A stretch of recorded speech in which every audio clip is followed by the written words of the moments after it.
Good morning, everyone, and welcome to the Festival of Enterprise Bounce Back Live webinar series. My name's Kasim. I'm here stepping in for Alex, who's your usual host. And today I'm joined with our team from Dell Technologies, who I'm sure if you've been tuning into our series from the start, you would have been able to hear some of the great things that Dell are doing with technology, some of the great products they've got on offer, and just how you can use technology to work faster and grow your business. Today I'm joined by Jason Crawford and Andy Bone. Say hello, guys. Hi, I'm Jason, and he is Andy. Hi. And the gentlemen today are going to be talking about sustainability. So sustainability in technology. They're also going to be showing you some of their really shiny gadgets that they've got coming out, and also answering any of your questions that you've got with regards to technology, any Dell specific products that you're looking to purchase. So if you have got any questions, please feel free to ask them, and we'll go through them after the presentation. And do get involved in the conversation. Tell me where you are. What's the weather like? I'm here in Oxford.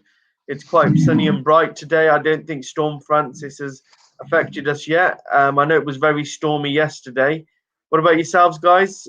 no storms. Like? No storms here in Glasgow. It's nice and cloudy as it always is. It's all blown out here in Lincoln as well. It was quite rough overnight, but yeah, the sun's now out and it's just a little bit breezy. Right, gents, I'm going to hand over to you guys, and we'll catch up with questions afterwards. Excellent. Thank you very much. Hello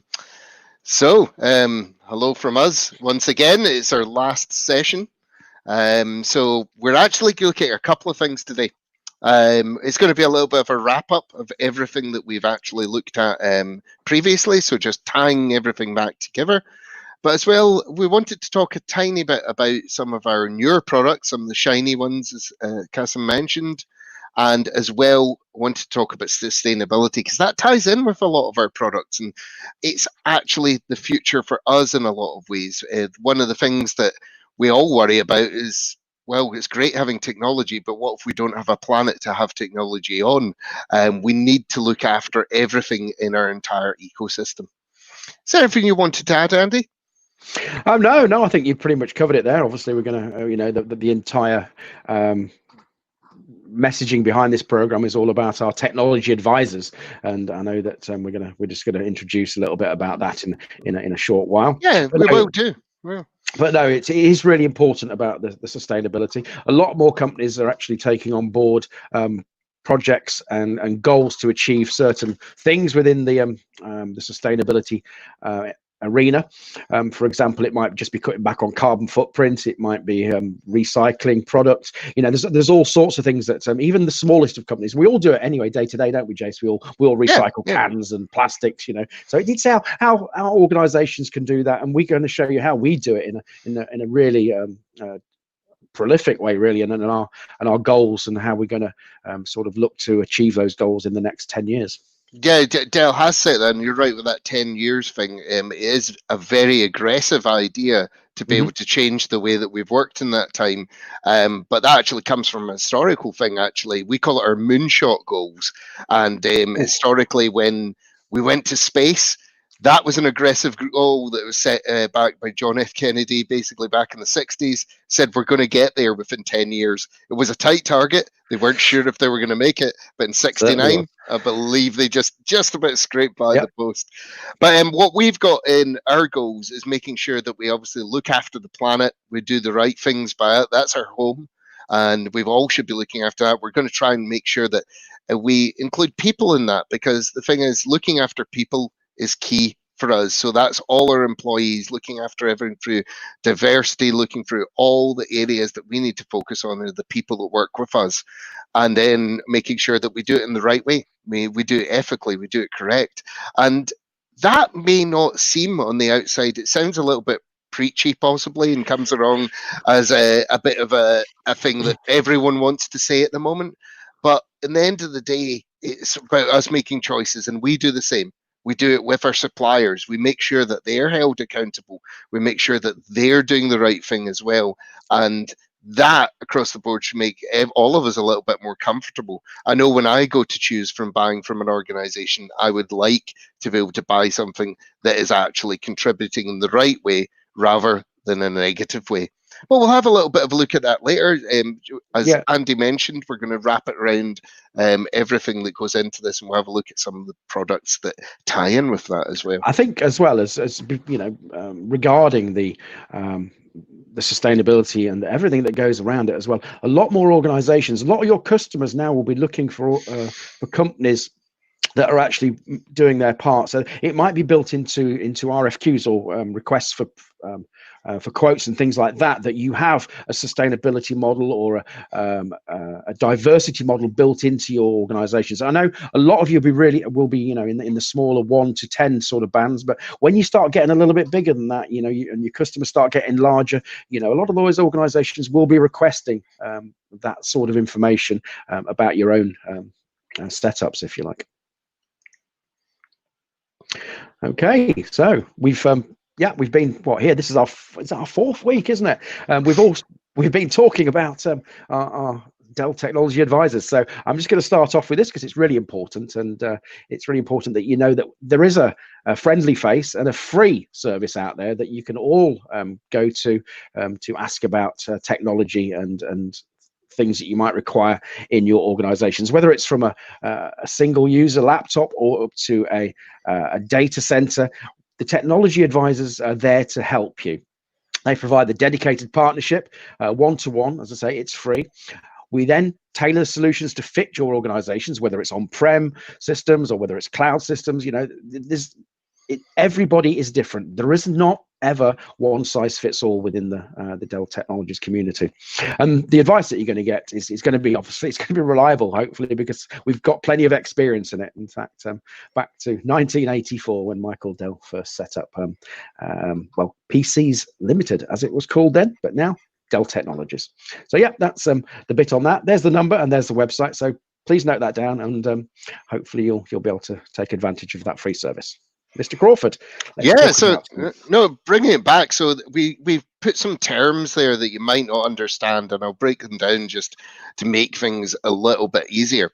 One of the things that we're looking at is what we call accelerating the circular economy. Now, you might not know that sort of word off the top of your head. If you don't, it's fully understandable. I think only in my last few years I've started to understand it a little bit better. But basically, if you have a look at it on standard products that we've always bought throughout the years, whether it be our toasters or kettles, fridges or freezers, basically when they led through their time, you bought them, they went through their timeline, and they passed on and they went to the dump. And that was it. It was the end. It was very much a linear approach.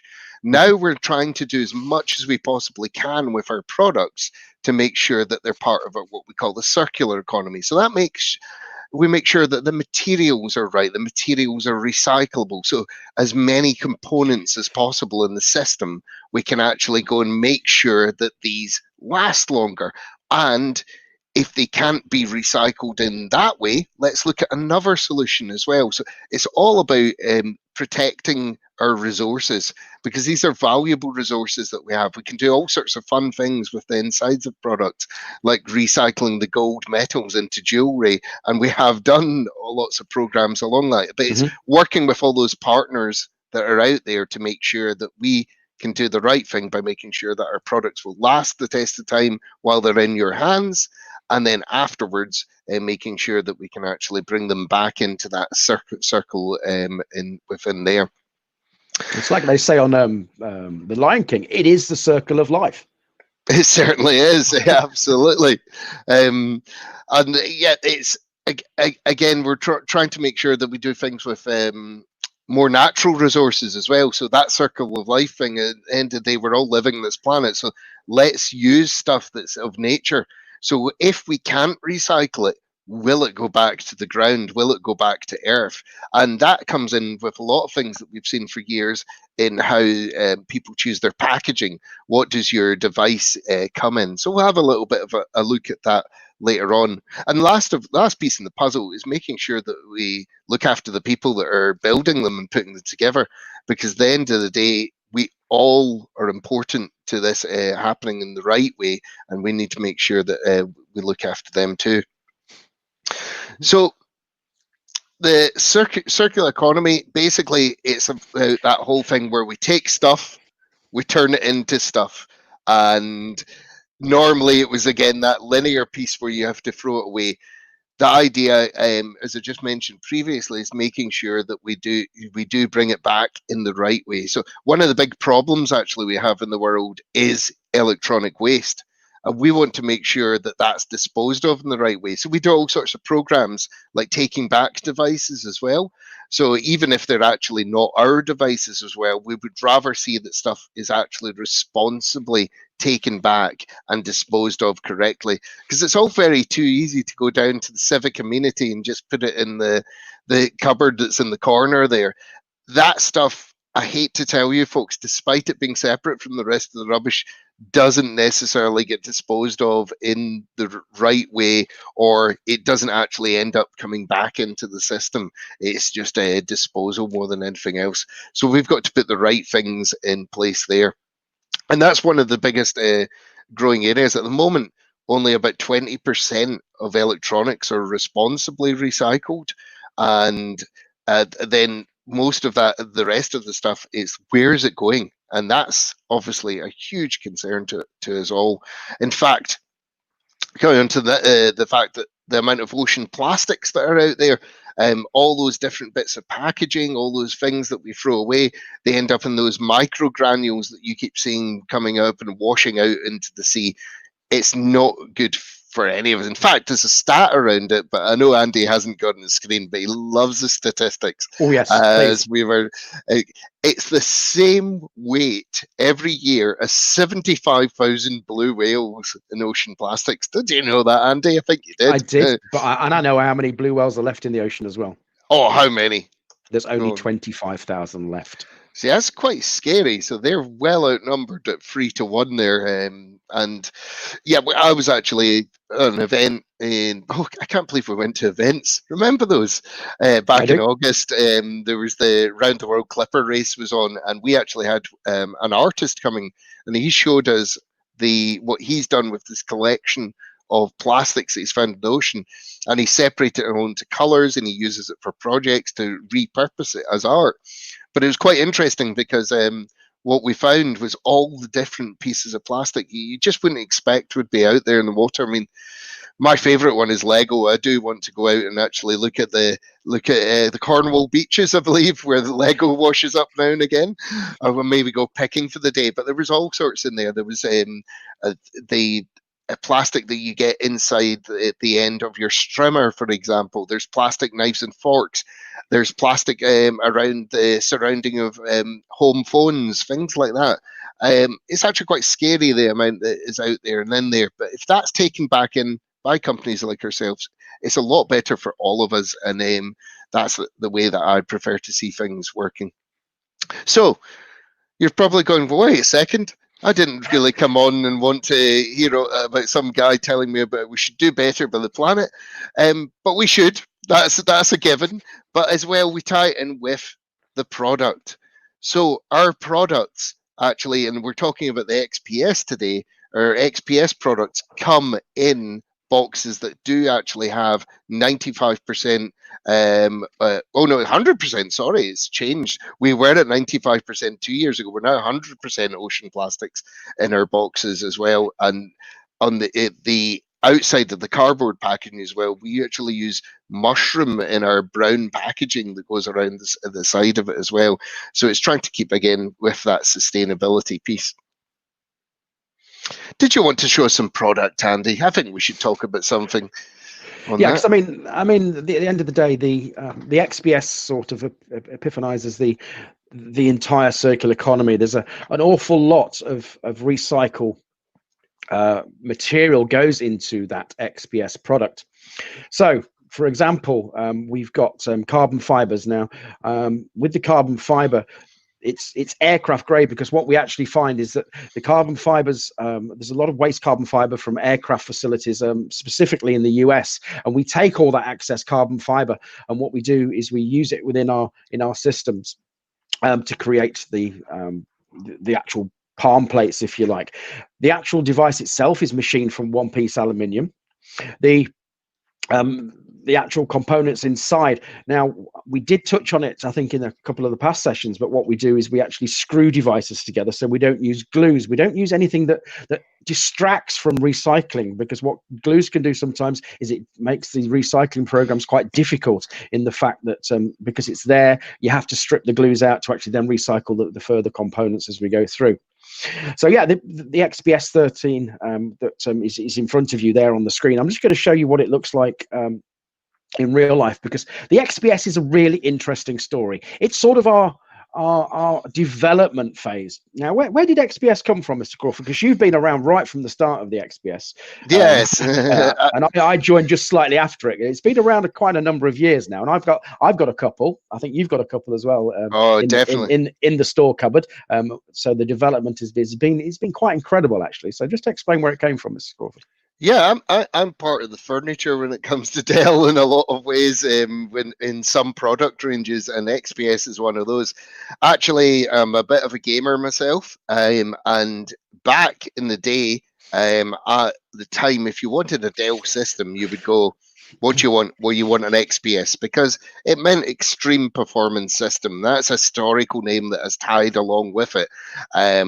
And so in gaming, that was what Dell's offering was. It was our Dell gaming offering. So it would have all the flashy lights. It would have the fancy JBL speakers. It would have all the power that surrounded that. Now, what happens is trends change. And sometimes as well, if you can't beat them, you buy them. We bought a little company called Alienware. And we were like, right, we've got this XPS brand. What do we do with it? And there was a big sea change in consumerization and what consumers were buying. And they realized that actually, you know what? We don't just have the standard laptop anymore. We need something that's in between. I'm not a gamer, but I'm somebody that wants to work with something sleek, something that looks good and has good materials and design, and also great performance. And so that's where XPS transitioned in. It transitioned into a product where it's more surrounding things like job roles, things like working in design, people that are working with content that requires great visuals. So things that require 4K displays, edgeless borders, seamless action. So a lot of photographers use them. They use them for things like rushes. The 13 and right up to the 17-inch can be used in that way. So it was quite a change from where it once was. And then it was all about that battle to get slimmer, portable, and try and make everything just feel sleek, but everything feels simple in a model there. In fact, I think Andy's got a little bit of a picture of the product there if you want to share it up. Yeah, I think you just need to close your window down for me, Mr. Crawford. Okay, that's fine. I can see if I can do that for you. Should do. There we go. Okay. I can't actually get it any bigger than that. That's if Kasim can help us out, that would be appreciated. I shall try it in again. Let's go in again.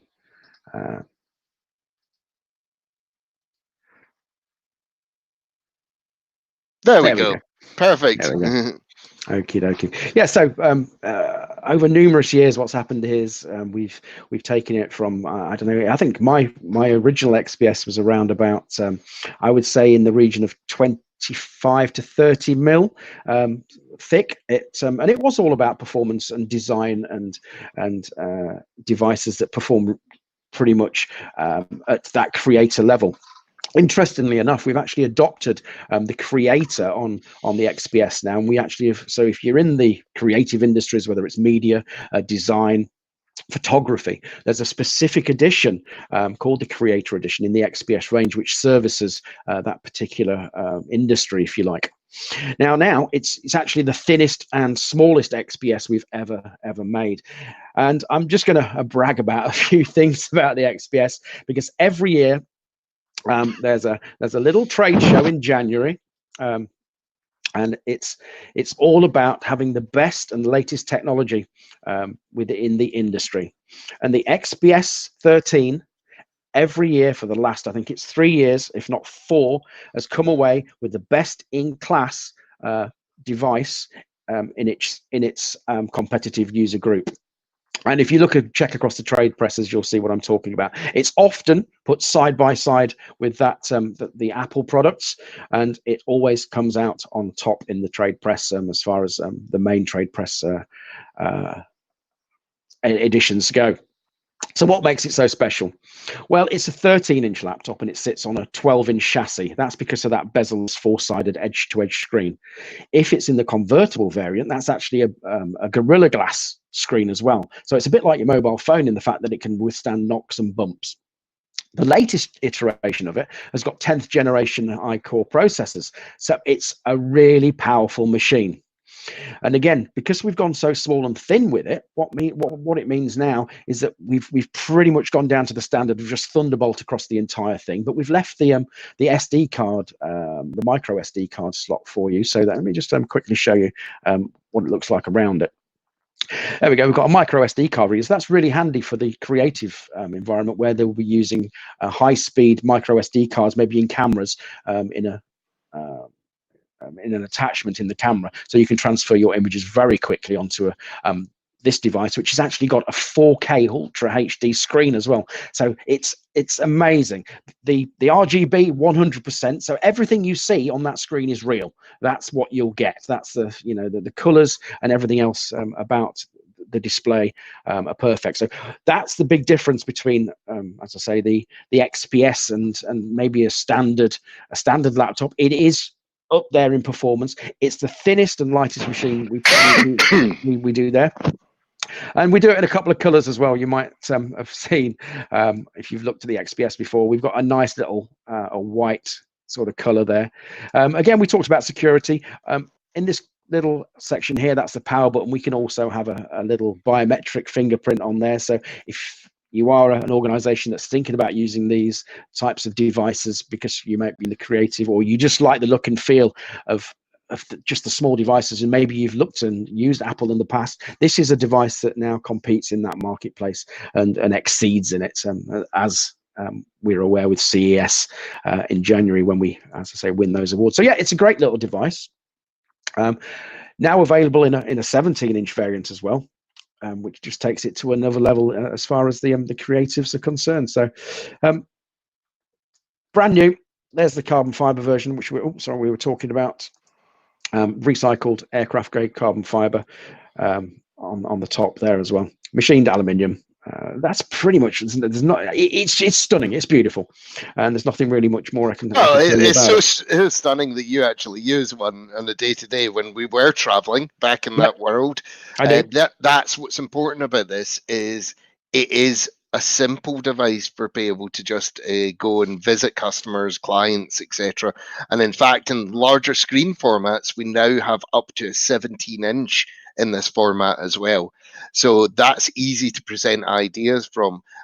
There's even a layered in between at the 15 where we do actually have a convertible as well, which is nice to be able to work with it flipped over too. So a whole range of solutions within that, but as well, back to what we were obviously talking about, is that sustainability piece.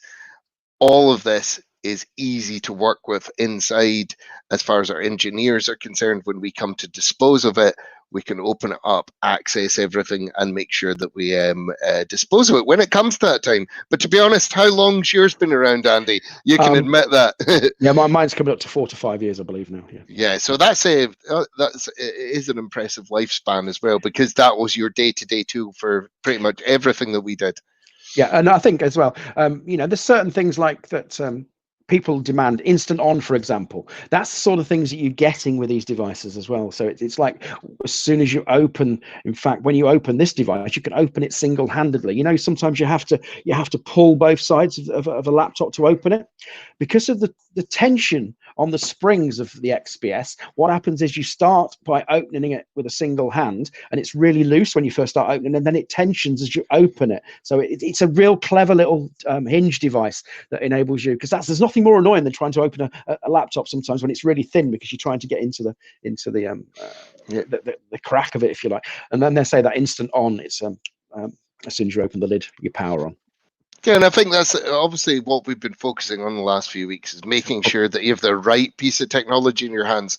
We understand that this piece particular might be suited to some particular users, like Yep. everything else that we've talked over, the Optiplex if you're desk-based, and the Precision Workstation if you're needing requirements for certification and working from there. All of this is about trying to make it that little bit simpler to understand, and that's also what the tech advisors can do as well, is they can get an idea of which product's going to suit you best. We've just added some of these in to let you see them, because we can't do it face to face. Normally we'd love to be at a show and be able to show you all of this tech and you could have it in your hand. So but today this is the new normal, and this is the way we're working at the moment. Yeah, and I think the main reason why we're showing you this is to give you a real first class and competitive alternative to the other brands within the same market. So yeah, if you can unshare your screen, Andy. I certainly can. Yeah, so that's and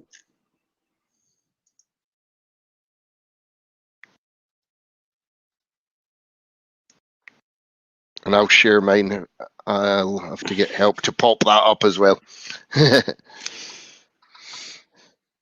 It's interesting, different technologies and different tools and platforms that we work with. Some of them quite easy to actually just pop stuff up ourselves, but I'll get Kassim to help us with that. Yeah, I think I might have just opened it and closed it again. Actually, I think that might. I'll try that. I'll try that. I'll try that. Yeah, that's fine. Every day is a school day for all of us. Yep. Nope. There it goes. There we go. Fantastic. So yeah, we talked about a lot of this already, but really our sort of ethos is that no computer should go to waste. And in my house, that's particularly true. I still have my Commodore Amiga and have my ZX Spectrum up the stairs. That's not really what we're referring to, that we hoard it and keep it up in my loft. It's really about making sure that it's simple to be able to recycle our products. So making Jason, yep. Can I just step in? You just on the presenter view, just so we can't really see the slide very well. That's all. Oh, that's strange. Okay. Sorry about that. That's all right. I'll try it again, but it's the same window. Is that it? That's fine. That's perfect. Oh yeah. No, that's fine. So, and what the things that we concentrate inside the systems? Well, we have to make sure that we cut down on all those bits that we don't want. We don't want as many glues. We don't want stuff stuck together, because to make it recyclable, we have to take away all of that and make sure that that's not there. As well, make it simple to get inside so that our engineers, when they come out on site, if you've got pro support and you want it to be repaired next business day, make it simple for them. So they don't have to carry around all the special screwdrivers, the fancy Torx things, and all those different devices. Let's stick to one size screw throughout. Now, I know that sounds a really strange thing, but to me, I used to train the engineers on how to take apart the systems. We had to have a map for the screws, which screws came from where and which part that they came from. So it was like the M13 screw comes from this section of the display. Let's simplify it and try and make things simpler in a lot of ways there. That's no easy challenge. And it's not going to be an easy challenge to as we transition through in all of our product to get there, but it's a challenge that's worth doing. So we'll continue to do so. And that ties in with all of our product and all of our ecosystem. So across the boards, we're starting to do all sorts of fun things. Like my favorite one's actually the rucksacks, where we're making waterproof rucksacks from recycled windshields, so that we're obviously using materials that traditionally would have just been disposed of again, but bringing that into place. We talked about carbon fiber, also the ocean-bound plastics, all that going into the packaging. It's also going into the shelves of our computers. So we talked about Optiplex desktops a couple of weeks ago, actually. And when we talked about them, there's a lot of plastic in the frontage and the side of it. Let's use stuff in a better way to make sure that all of our systems are more sustainable.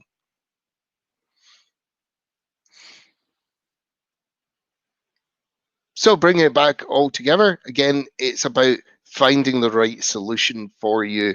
We've obviously had a lot of calls over the last few weeks looking at a lot of different products, but it's trying to find the one that fits in the right way for your business and the right way that your organization works. And that's where the Tech Advisor comes into play.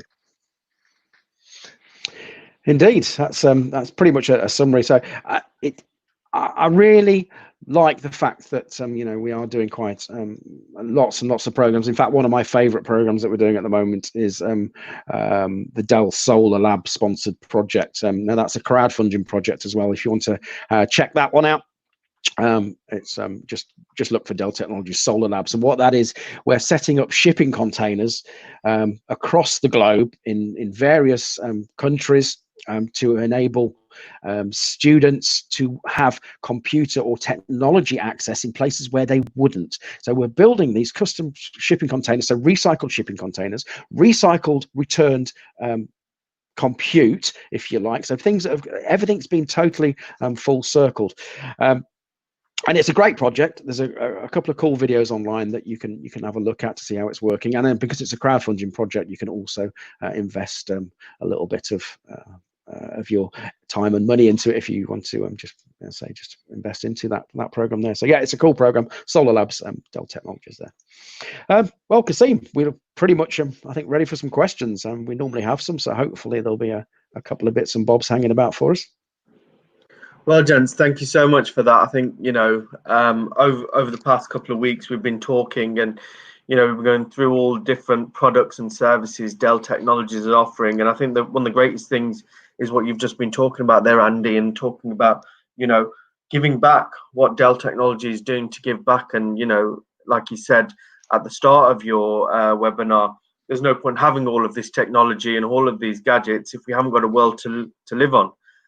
So it's really important that, as businesses, we are doing our bit, whether it's shredding paper, going paperless, utilizing technology, recycling technology, and working with organizations like your good selves to actually implement those procedures within your business. So, really great advice there. And I think if there's more information on how people can recycle their computers, if we can share that maybe in the chat box, and we can maybe put some of that stuff out there to the community so they know that service is available. So that could be a great way, if anyone's listening there and you've got PCs that you're not using and you'd like to recycle them, let's let them know how to do that.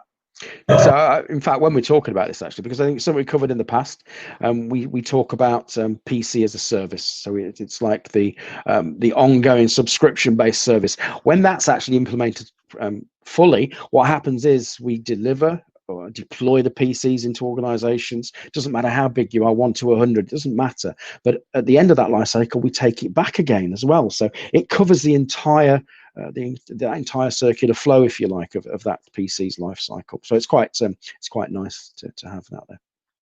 Brilliant. I've just shared in the chat the link, and it's telling you about some of the information and where to go about it and the right ways to go.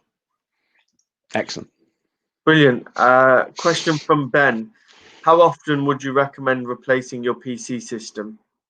That's a good question, because it's something that I don't do a lot, and I try not to. And I know we're a victim of our own success when we're creating a lot of our products, because some of them do last the test of time. Now, usually what happens is it's actually not so much the core of the product itself that changes. It's a lot to do with software. So a lot of software becomes more demanding than it should do. So if you think of things like you've gone and downloaded an app on your phone, and then in a couple to maybe 3 years, you realize there's a big update for it, and then it's not sustainable in your phone. It actually is to do with a lot of the code. In fact, I had this exact problem with I've got an absolutely stunning Alienware laptop here. It's now just pushing on to about 3 years old.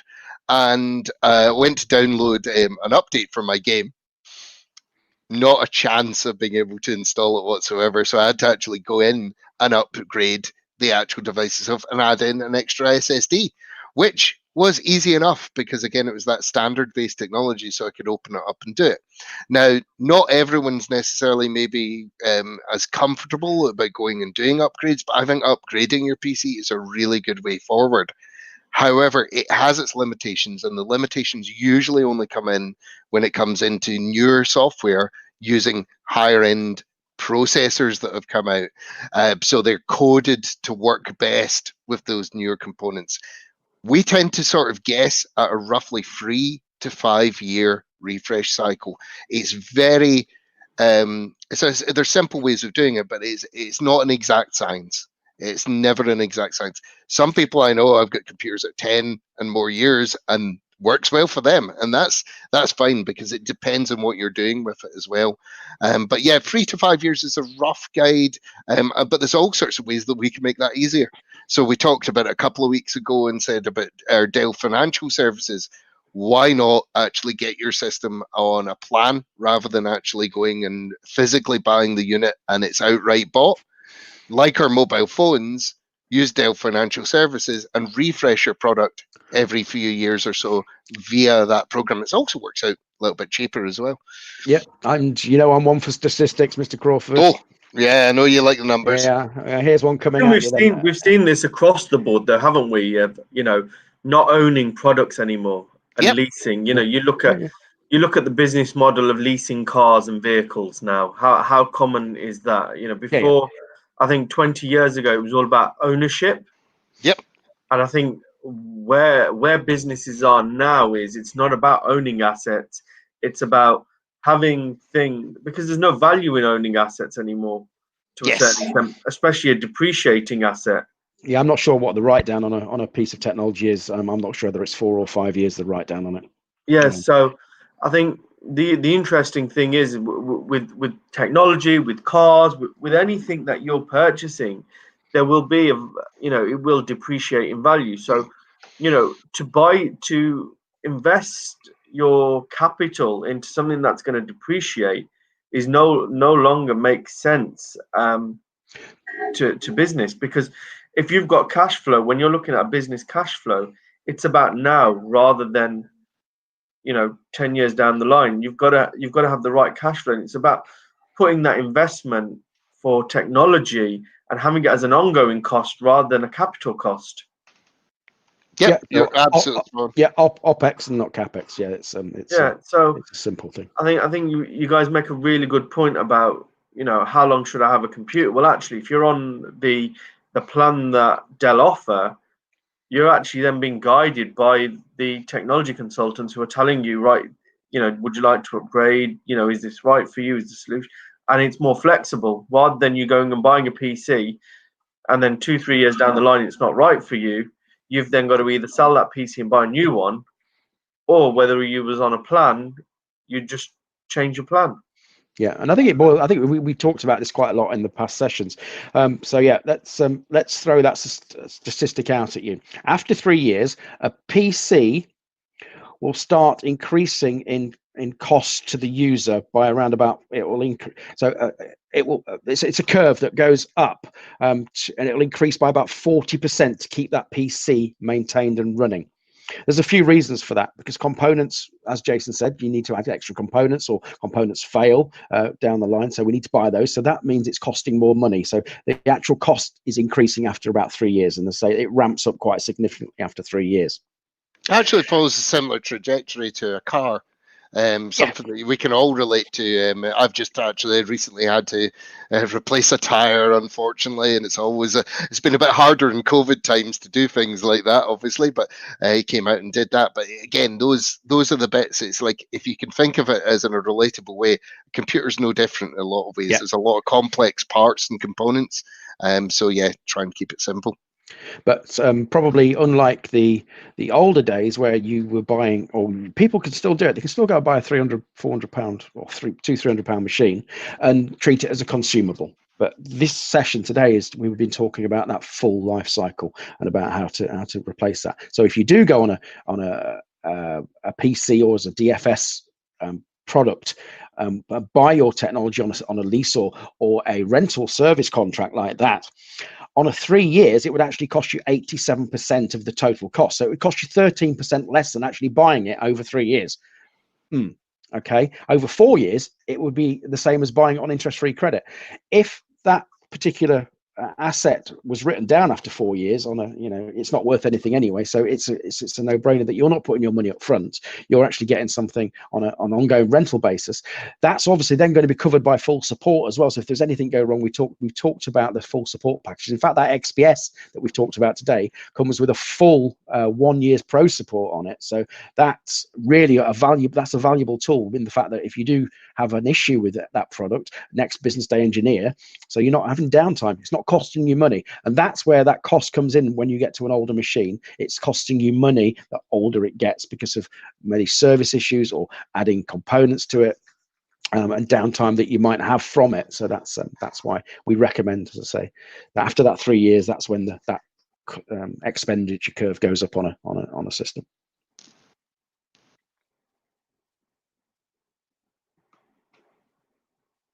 Deep in thought.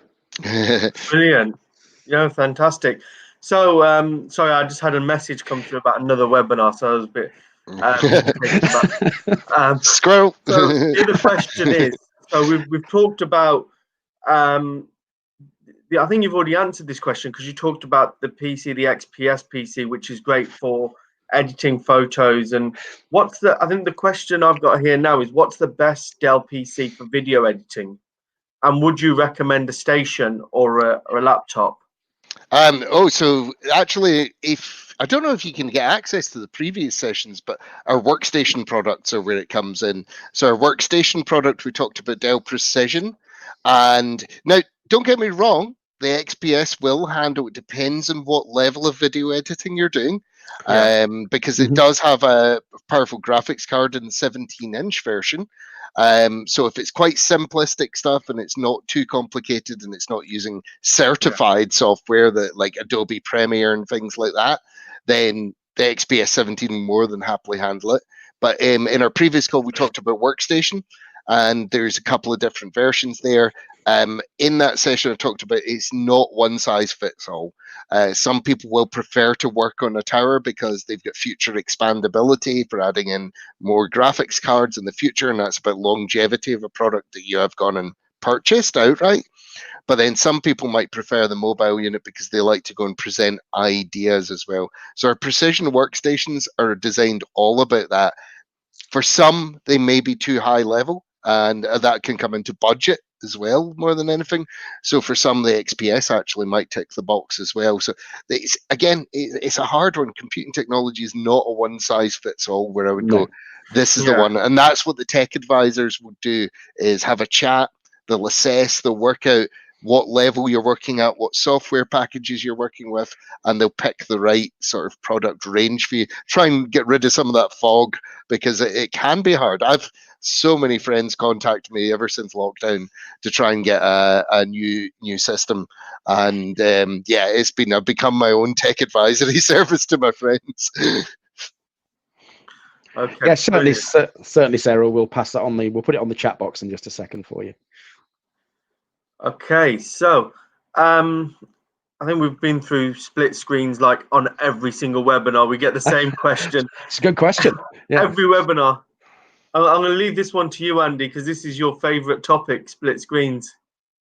It's one of my favorites. I mean, I just love everything we sort of do. But the split screens, again, with everything we have within our monitor portfolio, we've got over 50 monitors in our portfolio, and on a Dell monitor, we have something called our in fact, Jace, you're probably are you just going to find the slide? Is that what you're doing for me now? I'm not quite sure. No, it's finding the slide for Sarah. Yeah, that's okay.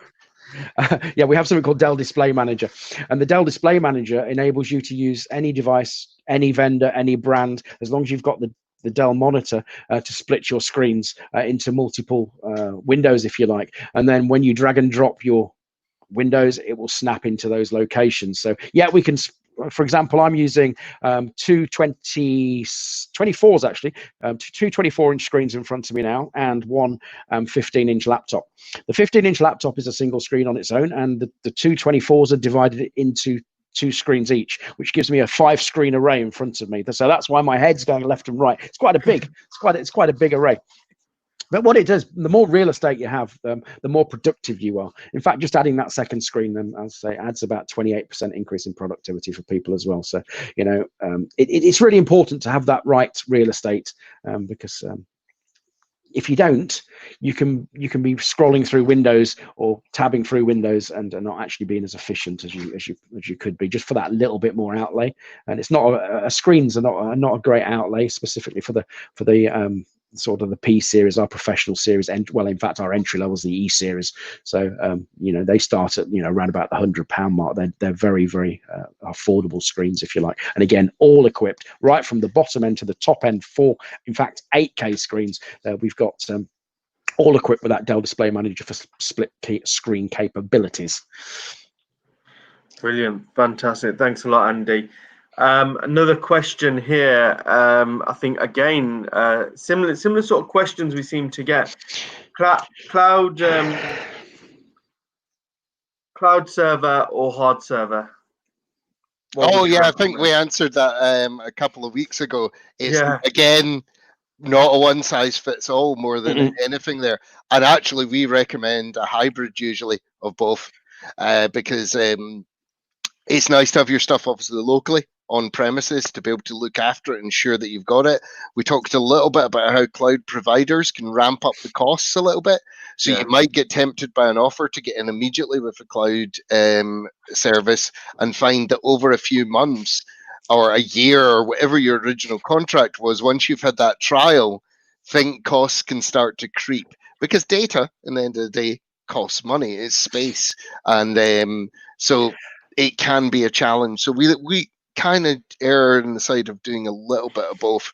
I like to have my stuff locally, but again, are you in one location? In that case, what are the risk factors to that data if it's in one location? A cloud service will obviously help with you in the fact that it may use multiple locations to store your data, so it has redundancy. Because quite often with cloud services, you'll find that they'll use one data center and they will mirror your data elsewhere. It's a bit digging deep to find out what you get for your money out of it, but it's sometimes mostly a bit of a hybrid. I know Andy's got that point, Jason. What sort of solutions does Dell offer for servers? Both cloud-based and hardware-based. I think Andy was about to jump in on that, weren't you? Because it's actually, I think this is what we're going to cover next week, in one of the sessions next week. So we do everything from a mouse to a data center, and including cloud options as well. Now, I think the biggest thing to remember when people go to cloud, what's transpired over the last few years with larger, well, not even larger, even organizations from maybe 10, 20 seats, is that if you've got a cloud capability, what happens is you'll just stick everything up there and not worry about it. And in some sort of lazy IT, what happens is that just keeps gathering and gathering and gathering and getting bigger and bigger and bigger. If you've got it on prem, you look after it a bit more because you start running out of space, and whereas if you're on a cloud, you just go, just keep putting it up. It's fine, and we'll just keep, and then that bracket expands, so you actually start paying a bit more, and then it just sort of gradually goes up. Whereas it's on-prem, it's physical. You can't overstore, because once you've run out of capacity, you've run out of capacity. So what we tend to do, we do a lot of, we called it bursting to cloud, if you like. So you'd have some on-prem, and then when you need the extra capacity, you'd burst to cloud, then come back into your on-prem scenario. So no, one size doesn't fit all. Everybody is different in this arena, depending on the data they're collecting, whether they've got regulatory compliances. There's all sorts of factors to consider, and it's really important that that you seek professional advice, and that's what we'll keep referring back to the Dell Technology advisors. So we can do both. I think obviously I wouldn't say the difficult bit for us to talk about. It's a whole conversation when it comes to the actual technologies behind it. Actually, we are some of the biggest providers of that cloud storage. So the companies that sell you the storage, quite often you'll be on a Dell device. In fact, you used to have a stat on that. How much percentage of the world's servers are on Dell? I can't remember. Is it 2/3 of the world's supercompute? Oh, it's quite, it was quite a lot in the past, so I don't know the current today's stat, but basically all the places that you're working with. So if you're working with stuff in your phone and content that's syncing up to a cloud server somewhere, likelihood more than maybe 50% of the time, it's going to be a Dell device that you're actually storing your content on. So all the high-end places like Microsoft use our technology. Microsoft actually bought their 1 millionth server from us just a couple of years ago. So you don't know that you're interacting with Dell quite often, but you are actually interacting with it every day. And that storage can range from when your organization starts as a small organization, and you'll maybe have one of our PowerEdge servers, and you'll have some storage there as well. That could grow to anything depending on where your business goes. And we're there to provide from the small businesses here right through to your global companies. We can provide all layers tech within. Yeah, so a lot of the storage with the world storage, when we acquired Dell EMC a couple of years back, that was one of the largest storage organizations in the globe, if you like. And the combination of Dell and EMC at that particular time, and in fact now we account for more storage as a single unit than if you add all the competition behind us together. So that's the sort of the scale of our storage capabilities, whether it be on cloud or on-prem. Brilliant, fantastic. I've got another question here, interesting one actually. I'm used to run a call center, looking to start up a remote call center, looking for the right technology where we can have headsets that plug into computers. Everything can be monitored through one system. Yeah, absolutely. That's actually quite straightforward. Very. One of the things that we do have, and it goes, that's obviously a scaled up operation, is that we can use our Fin clients, and we can actually just have either a desktop system like our Optiplexes that we talked about a couple of weeks ago, or we can use a Fin client that has no storage, and we use a backend server within that. And the great thing about that is it's simple to deploy. So the Optiplexes, we talked about how they can be easily hidden away behind the monitor, and we can tuck those away nice and neatly. They're easily serviceable, and then all your backend is run from that. It's quite a solution. And again, that's one that a tech advisor could break down and dig deep and have a whole conversation on, because I could talk about that for days and be able to tell you about how everything links together. But having worked obviously in a call center, because I actually used to be Dell technical support many years ago, so I know the kind of stuff that goes in there. But it's not as complicated or as scary as it seems. There's lots of ways around that to route it. Yeah, and it's just then just finding a software provider that sits on the platform, and and that's really is a personal preference for what people are used to, or what is the market leaders at the time. Oh, brilliant!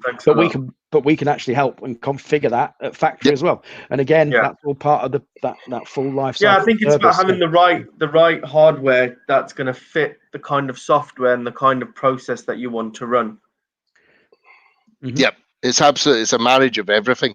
There's again, that's our messaging throughout these sessions. It's why we have so many products at Dell. One size does not fit all. So I wouldn't suddenly jump to a conclusion, and that's where the tech advisors take their time. I wouldn't jump to a conclusion immediately as to what your business does at the moment and go and say this will work for you. It's better to actually have those longer conversations and be able to deep dive into it. It's about getting those mind mapping points out and finding out, what's important to that person. Right, just another question. I think it's our last question for the morning. Printing solutions. What are the best ways of printing? Does Dell offer any printing solutions? Or not anymore. Not anymore. No. So we were actually, and it's actually part of what we talked about today. Sustainability. One of the reasons that we don't do any print anymore is because even in our offices, good luck finding a printer, because we don't want you printing on paper. We don't want to have all that waste that goes along with it. And it started off actually with a program back when I was in tech support, where tech support eventually didn't get access to paper. there is a secret code that you have to get, and you have to have manager approval to use print. And I'm not saying print is dead. Print is very still important in our lives on large scale formats, but there's specialists out there that have done this stuff for years. And in fact, I'll quite happily tell you into a little bit of a secret. In Dell print, when we had printers, they just had a shiny badge that said Dell on it. We didn't make them. And that's what we also wanted to steer away from, because we weren't, that wasn't our skill set. We weren't the best in it. Your Xeroxes, your Lexmarks, they've been doing it for years. And so we would buy products and do that white boxing that you get, where we basically got to do white labeling, and we actually put the our logo. So we've steered away from it. But it's still, the big players are still out there. Your Epsons, your Xeroxes, your Lexmarks, your Konica Minoltas and stuff like that. They're still the big players as far as print's concerned. Brilliant. Fantastic, guys. I think that's everything for today. Is any closing comments you'd like to leave on? No, I think but thank you is probably the big thing to leave on. Thanks for attending for all these weeks. They've been really great questions. We've really enjoyed it. It's actually opened up our eyes to some of the challenges that you're all facing yourselves. And hopefully we've managed to try and help you overcome some of those as well. No, definitely. Really appreciate your time, guys. It's been really informative. I've learned a lot, and, you know, I'm a technophobe. So for me, it's been really good and really informative. And thank you to everyone who's been tuning in today, and to all of the webinars. I hope you found them very useful. Please do send us emails, send us feedback. If there's more you want to hear from Dell, if there's specific stuff you think we should be talking about, please do get in touch, because these webinars are for you. So yeah, thank you very much and have a great day. Take care. Bye. Thanks, everyone. Thanks a lot.